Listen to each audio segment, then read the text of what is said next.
النهارده في أرض سيناء، أرض مصر العظيمة. مشروع جديد، نصر جديد لمصر يوازي نصر أكتوبر وثورة 30 يونيو، وجايين وبنعمر أرض سيناء بمشروع جديد إن شاء الله يبقى فتح الخير لمصر يا رب.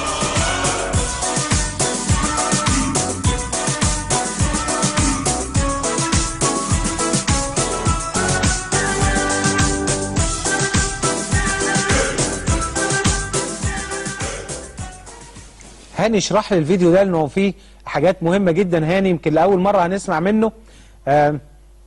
خط بارليف، بتقول لي في جزء من خط بارليف كان في مساله الحفر كمان. يعني نقدر نقول ان هذا المشروع حقق الاقتحام الثاني لبقايا، خلينا نكون دقيقين نعم. يا احمد بيه. ايوه، بقايا خط بارليف. نعم. طبعا خط بارليف قامته اسرائيل في طول الانتاج، والحمد نعم. لله اقتحمناه وحققنا اعجاز حرب اكتوبر، نصر اكتوبر العظيم. نعم.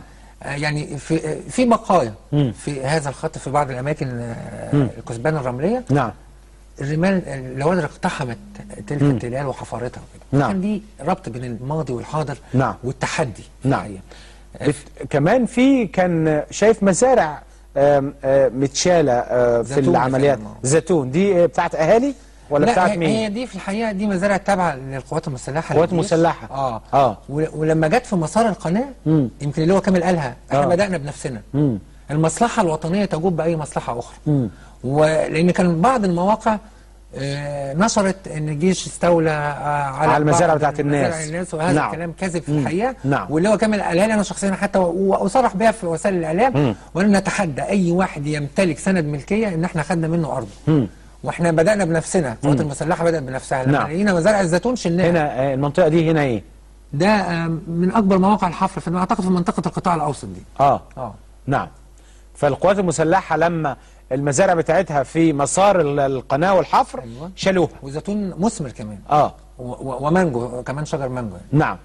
بتقول لي انه كان في مثلا يعني جبال 30-40 متر تم ازالتها او تم نسفها او محدش يحس بهذه العظمه بتاعت المشروع الا اللي عايش في الزحمه. نعم. انا شفت بنفسي جبال ارتفاعها 30 متر كيف تم ازالتها، والنزول عمق تاني 30 متر. 30 متر.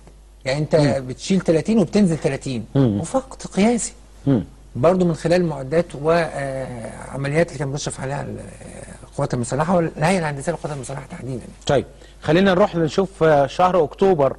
لا قبل لو تسمح لي. اتفضل. قول. اتفضل. لما نروح شهر اكتوبر، في شهر وسط في مشهد سبتمبر، مشهد رائع في الحقيقه. اتفضل. هو قيام القوات المسلحه بتوزيع وجبات على العاملين في المشروع. نعم.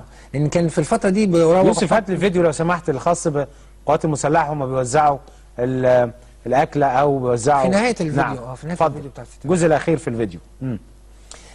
كان في الفتره دي نغمه حكم العسكر ومش حكم العسكر بتراوغ في بعض المواقع اللي حضرتك عارفها، يعني اعداء الوطن سواء في الداخل او الخارج. فكان ده ابلغ رد في الحقيقه. يمكن انا الفيديو ده ترجمته اكتر من لغه، لانه في رساله. ادي الجيش وادي الشعب، ايد واحده في موقع عمل واحد. نعم. والناس بيحتضنوا العساكر، هي دي الروح. هو ده الجيش، هو ده الشعب. نعم. هنا هنا يا فندم. بالظبط كده. ده القوات المسلحه تحديدا المخابرات الحربيه بتوزع وجبات على واقفين هنا طبعا وبيهتفوا تحيا مصر، يرفعوا علامات النصر. مشهد